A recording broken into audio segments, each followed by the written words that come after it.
something maybe about being courageous. You hear words, yes sir? Okay, he doesn't run away, so he's courageous. You hear him being powerful, a good fighter, ma'arif ish. He confronts, he doesn't do this, doesn't do that. All of it is just very confrontational, very like kind of in your face, ferocious. All of it, words like power and confrontational. So this is one problem that the young men grow up here. They lose this aspect of modesty. The Prophet ﷺ had so much haya. And then here everything is in your face. You stare someone down, you look everyone in the face, you get all up in their face, as they say. So all of that is being taught to people, and they don't have time to reflect on being modest like the Prophet ﷺ. This is for the men. So this is a quality, we don't want to lose it. The other thing is for the women. And this is mostly due to the feminist movement. And when we say the feminist movement, there's a couple of things. Not all of feminism is bad, but usually when we think of feminists, we think of a bad thing because there are different types of feminism, and one of it is called radical feminism. And this is the one that gets the most publicity or the most hatred because they go overboard. So radical feminists are the ones who want to spell women, W-O-M-Y-N, because they don't want men in it, And they want to do all these kinds of crazy things. So they're the ones that give feminism a bad rap, as they say. So because of that, part of the let's say the aspirations of the feminist movement is that for the woman, she strives to be like the man. If you really analyze the feminist movement, it's all about the woman trying to do what the man does. Well, the man can drive a cab, we can drive a cab. He's going to box, we're going to box. He's going to be a firefighter, we're going to be a firefighter. They have no goal in life but to be like men. Whatever the man does, we'll do. And so they tell you things like, okay, and so even now the Muslim women, they're affected by this living in the West. So sometimes you'll hear sisters say, why should I run away from him? Why should I be ashamed of him? Why should I run away from the room when he comes? He should run away. Yeah. What about Haaya? What about Haaya, people? You want a challenge now? And that's why you have these sisters now, they can stare you down, look you in the eye until you look down. You're ashamed now. So they say, why should I be ashamed? Why should I be the one in that position? You should be running away from me. Taban, okay, it's better if both run away, I think. But they look at these qualities now as bad things. So sisters will say things like, we always run away when men come. They come, we run away. They're in a room, we leave the room. Yes, it's Haaya. What's wrong with that? But now, so the good qualities have become bad things because of the society that we're in. But when you look at this description of the Prophet ﷺ, being as shy as a virgin girl on the night of her wedding, it's incredible. So it doesn't make anyone, especially for the young men in the room, doesn't make anyone less of a man that he feels this haya, and which is really related to self-respect. طيب. There's a famous hadith also that the Prophet ﷺ passed by a man from the Ansar who was speaking kind of like admonishing someone, his brother, about having a lot of haya, about being modest. And so kind of the talk could go something like this. Like, you people are trampling over your rights, or you never talk back to people, or you let these people get away with saying that to you. This too much modesty that you have, it's not good for you. So the Prophet ﷺ, when he heard this as he was passing by, he said, leave him. Modesty is part of Iman. Modesty is part of Iman. And so, as we're going to look at it later on, inshallah, it's part of modesty when you let certain things slide, And it's not that your ego is in the forefront all the time. So if someone says something to you, it could be a little hurtful, a little rude, or it could, bruise your ego a little bit. You can let it slide. It's not like you have to get back at everyone for everything that they say. It's part of the haya to let things like that go. And of course, there's a difference between that and letting people, trample over you. Maybe we'll talk about that as we go.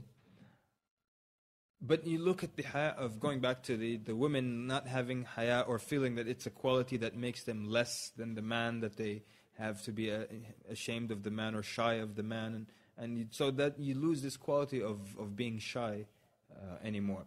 But Aisha radiallahu anha, she describes, I used to go into my house where the Prophet ﷺ and Abu Bakr were buried, and saying, my husband and my father. So I used to be free and in what I was wearing. So she didn't have to dress too much. It was her father, Abu Bakr radiallahu anhu, and the Prophet ﷺ who were buried there. So, she didn't feel much, they're her family. So then when she says, when Umar ibn al-Khattab died and was buried next to them, I felt too shy to be free about what I wore. And can you imagine this level of haya? Umar radiallahu anhu, he's buried, he's under the ground. He's passed away radiallahu anhu and under the ground. And she's too shy now to wear like more casual clothing and enter that room. And as someone who's deceased and under the ground.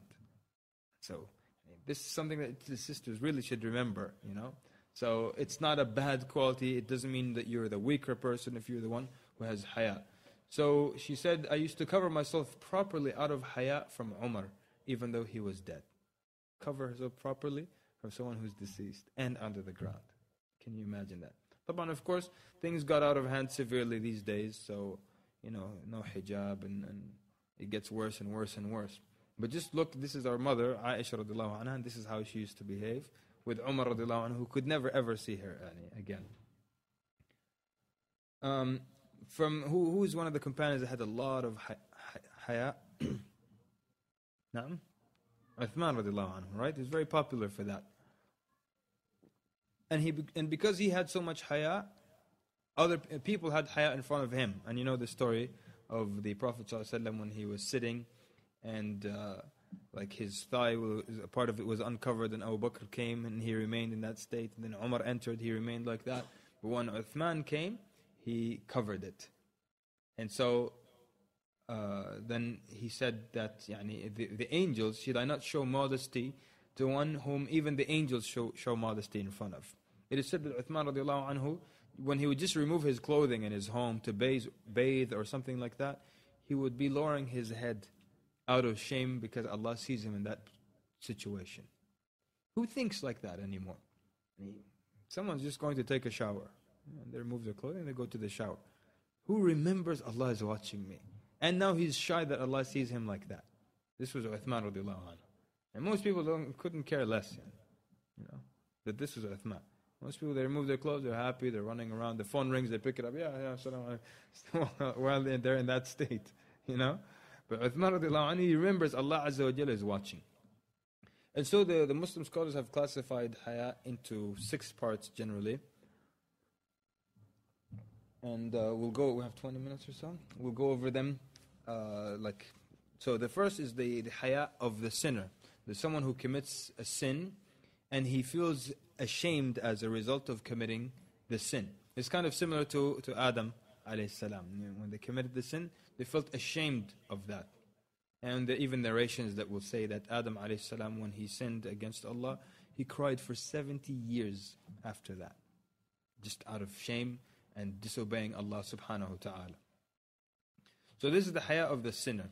And of course, that haya deals with you being ashamed in front of Allah subhanahu wa ta'ala. And there's so many ways through which this can go. Part of it, all of the blessings that Allah subhanahu wa ta'ala gives you. And then, usually when you disobey Allah, you do it through one of the blessings that He gave you. And imagine someone now, he gives you a lot of money, says you go buy yourself a house or a car, and you use that money to buy airtime in a radio station to insult him or something like that.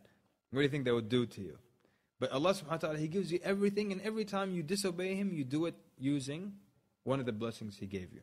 And that's why, if someone watches something haram, he's using the blessing of eyesight. They listen to something haram, they're using the blessing of hearing. They do something haram, they're using all their physical body to commit that sin. So part of it, when you see the greatness of Allah and all the blessings that He has given you, you feel ashamed to, in return, sin against Him. And that's why you have this haya, and that's why you have this guilt after committing the sin. And it's kind of like the comparison that Abdullah ibn Mas'ud made, that when the believer, he makes a sin, he feels like it's a mountain over his head that will fall on him at any minute. An entire mountain over your head, that's your sin. It could crush you at any minute. But he says the regular offender, someone who constantly makes the sin, he treats it like a fly that sat on his nose and he just waved it away. That's simple. Imagine, as a fly sits on your nose, you go like that. You don't think about it all day. It's over. This is how some people, when they get used to sinning. But the one who has haya, the sin is great to them. It's weighty in their heart. And part of the